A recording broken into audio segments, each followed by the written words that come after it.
Mga kwento ng lagim.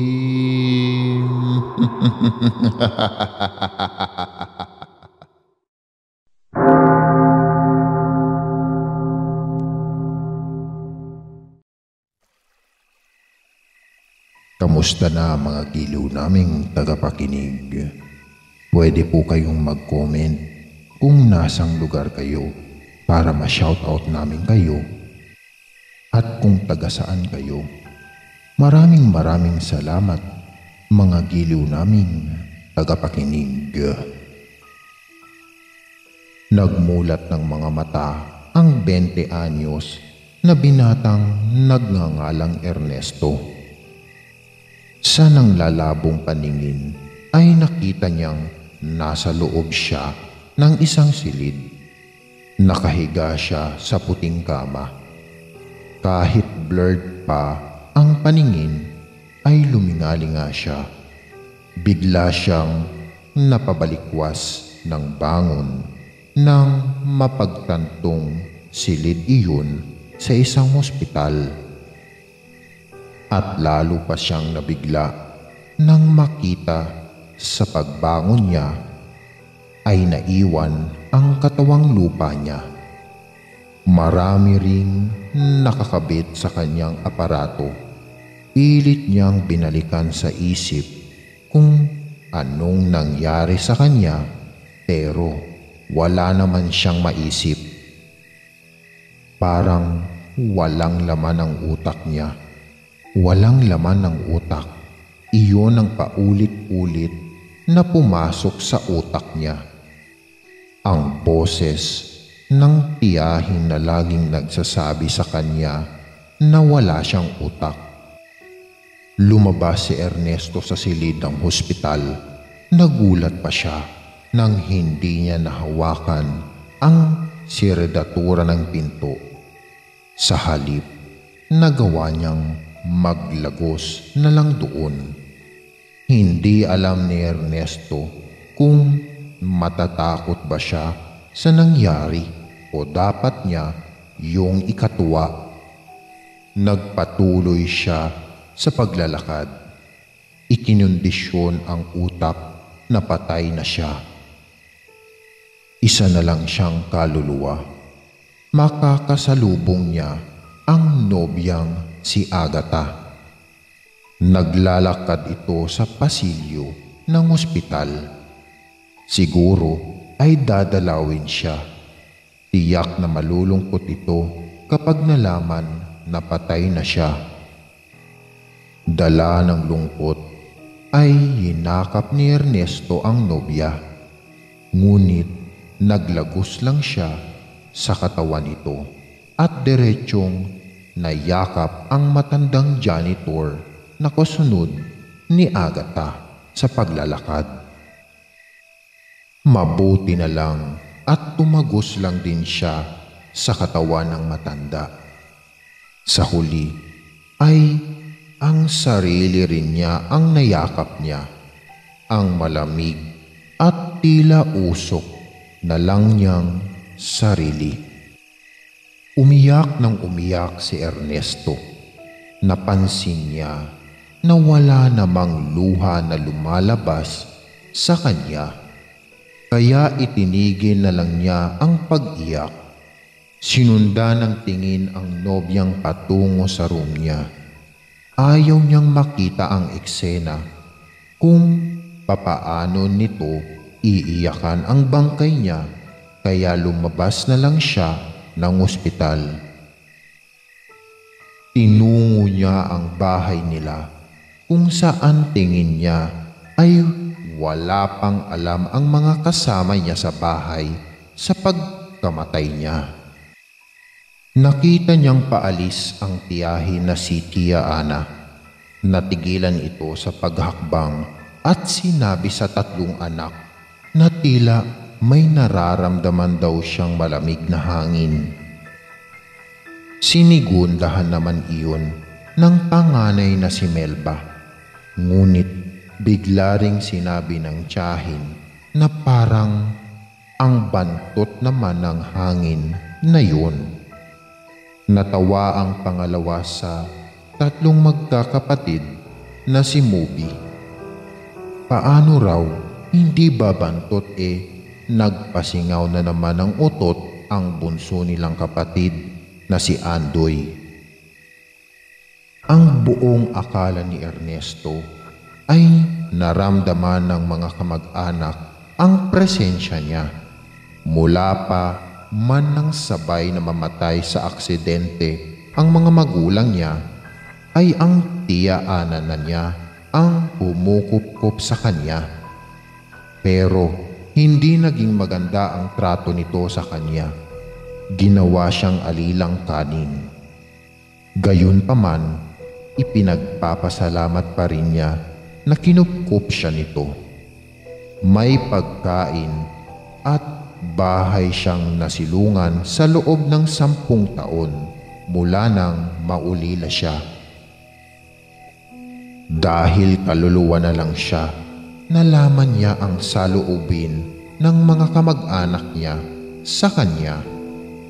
Ang tiya niya ay narinig niyang chinichika sa nakasalubong na kapitbahay na, "Naku, ang pamangkin kong yun, masipag naman ng konti, sadyang may katigasan lang ang ulo.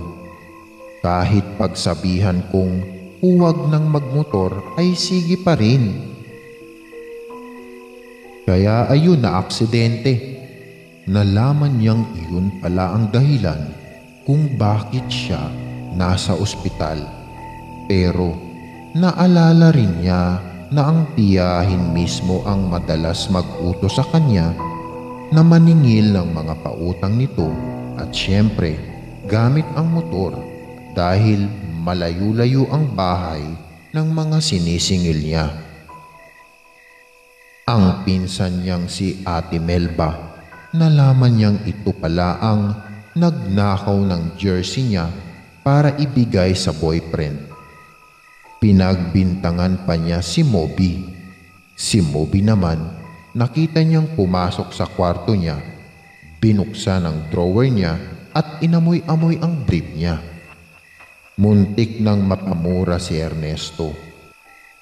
Sinasabi na nga raw ba niya at bakli ang pagkalalaki nitong pinsan niya at siya pa talaga ang natipuhan. Kaya pala madalas siyang ilibre ang bunsong si Andoy, 10 taong gulang. Dito siya na-touch nang makita niya itong saglit na nagdasal sa harap ng altar nila. At narinig niyang sinabi nito na sana ay makauwi na siya sa bahay. Mapapaiyak na sana siya sa tuwa nang biglang dugtungan nito na si Kuya Ernesto lang daw kasi niya ang masarap magluto sa kanila. Hindi siya makakain ng maayos hanggat hindi nakakabalik mula sa ospital ang kuya niya. Naisip naman niyang puntahan ang mga kaibigan. Si Estong na itinuring niyang best friend ay busy sa trabaho at walang pakialam kung nasa ospital man siya. Ang isa pa niyang tropa na si Boyet ay inaabala naman ang sarili sa pagtambay at pakikipag-inuman kung kani-kanino. Bukod sa mga taong yun ay wala nang maisip puntahan si Ernesto. Naglagalag na lang siya sa parang isang ligaw na kaluluwa. Hanggang sa abutan na siya ng dilim sa daan, napahinto siya sa paglalakad nang makita ang grupo ng mga tila demonyo sa daan. Naisip niya na baka mga kampon ito ni Satanas. Baka susunduin na siya. Ang dami rin kasi niyang nagawang kapalpakan at mga kalokohan sa lupa nung nabubuhay pa siya. Baka sa impyerno ang bagsak ng kaluluwa niya. Ayaw niya, natatakot siya kaya mabilis siyang tumakbo. Paglingon niya ay nakita niyang hinahabol siya ng mga demonyo. Lalo pa niyang binilisan ang takbo, pero mas mabilis ang mga demonyo sa kanya, kaya naabutan siya at napalibutan ng mga ito. Pumikit si Ernesto at inisip na baka pwede siyang maglaho. Hindi ba multo na lang siya at sa mga nababasa niyang horror stories, ang mga multo ay may kakayahang daw na maglaho. Kaso hindi iyon nangyari. Muntik na siyang mapatili nang lapitan siya ng isang demonyo at tanungin kung bakit siya tumatakbo. Pati tuloy sila ay napatakbo at hinihingal pa. Napatingin si Ernesto sa mga demonyo. Hinihingal nga ang mga lintik. Papaano naman daw siya hindi tatakbo? Nakakita siya ng mga demonyo. Tinanong niya sa mga ito kung bakit ba siya hinahabol. Anang isang demonyo, kaya siya hinahabol ay para itanong kung may kakilala ba siyang boy at milagro. Ito kasi ang susunduin nila, pero napakagala. Hindi nila maabutan. Napakamot ng ulo si Ernesto. Sinabihan niya ang mga tanginang demonyo na puntahan sa bahay. Ibinigay niya ang address. Hintayin na lang niya itong dumating doon. Matapos yun ay iniwan na ni Ernesto ang mga demonyo. Sa paglalakad niya ay nakakita naman siya ng liwanag mula sa di kalayuan. Nakakasilaw ang liwanag na yun. Tila ba inaakit siyang lumapit. Naisip niya na baka iyon ang liwanag na magdadala sa kanya sa kalangitan. Kinakabahan siya, bagamat marami siyang nagawang pagkakamali sa buhay, ay alam niyang marami rin naman siyang nagawang kabutihan sa kapwa. Kaya posible rin na tanggapin siya sa langit. Naalala pa niya ang pelikulang Ghost. Nag-emote siya na para bang siya ang bidang lalaki ron. Unti-unti ang hakbang niya papalapit sa liwanag. Marahan, puno ng kaba ang bawat segundo. Nang makatapak pa siya sa gitna ng bilog na liwanag, ay tumingala siya at hinintay ang pagtangay sa kanya ng liwanag paakyat sa langit. Pumikit pa siya, ngunit bigla naman itong nawala. Umandar ang liwanag. Napansin ni Ernesto na dumilim, kaya't napadilat siya. Nakita niyang umaandar ang liwanag sa kabilang side. Kaya pala ay hindi naman pala talaga iyon liwanag na magdadala sa kanya sa kalangitan, kundi liwanag lang na nagmumula sa isang pabrika. Napasentro lang saglit sa kalsada at bumalik na ulit ito sa loob ng pabrika dahil may inaayos pala roon. Sa patuloy na paglalakbay ng kaluluwa ni Ernesto ay marami siyang nakita. Mga multong hindi matahimik sa iba't ibang haunted house na nadadaanan niya. Mga kaluluwang paggala-gala tulad niya. May nakita pa nga siyang babaeng umiiyak. Sa tulay, akala niya tulad niya ring kaluluwa.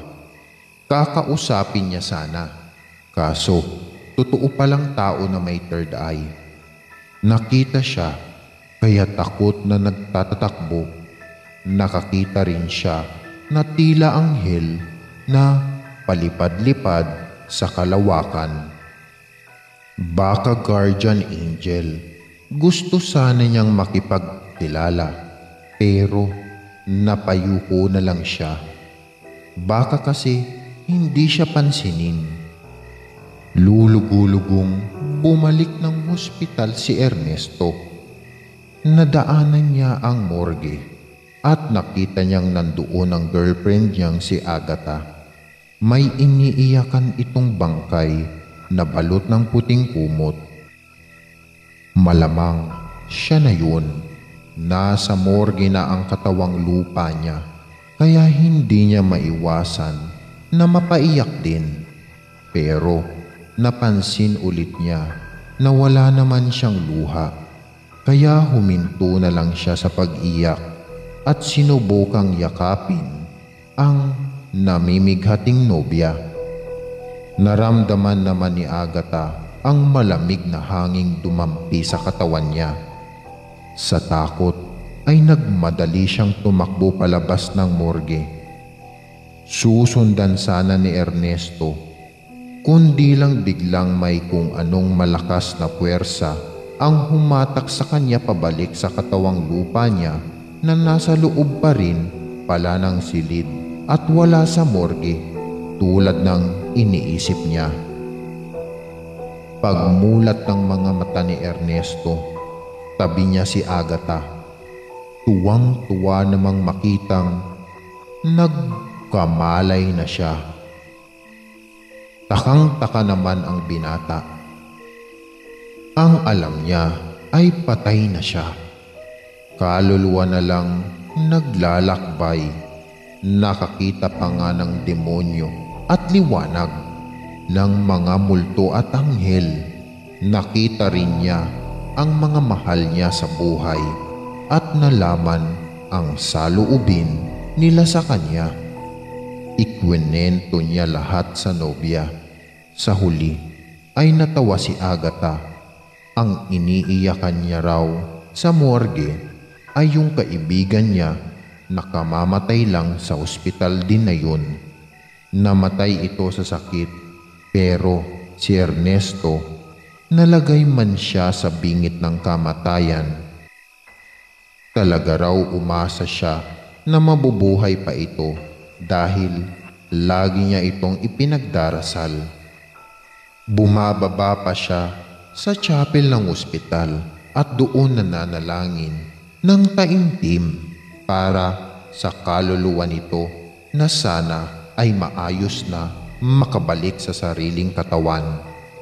Alam daw kasi niya na kapag nasa bingit ng kamatayan ng isang tao ay naglalakbay na ang kaluluwa nito at ganoon mismo ang nangyari kay Ernesto. Nagpapasalamat ang binata sa nobya niyang hindi siya iniwan sa ganoong kalagayan. Napangiti rin siya dahil batid niya ang tunay na kulay ng mga taong nakapaligid sa kanya. Naalala niyang bigla si Boyet na hinahanap ng mga demonyo. Nung araw na palabas na sila ng ospital, nakasalubong nila si Boyet na isinugod ng nanay nito sa emergency room. Sa loob-loob ni Ernesto, natagpuan na pala ito ng mga bobong demonyo. Siguro, sinunod ang utos niya na hintayin na lang ito sa bahay. Pero ayos lang naman na nawala na ito. Mawawala na ng sakit ng ulo ang nanay niya. Pasaway kasi ito sa magulang. Lasenggo at basagulero pa. Rest in peace, bulong ni Ernesto. At sumakay na sila ng taxi ni Agatha pauwi. Habang sakay ng taxi, nang laki ang mga mata ni Ernesto, paano'y nadaanan nila ang grupo ng mga demonyo. Mukhang may susunduin na naman ang mga ito.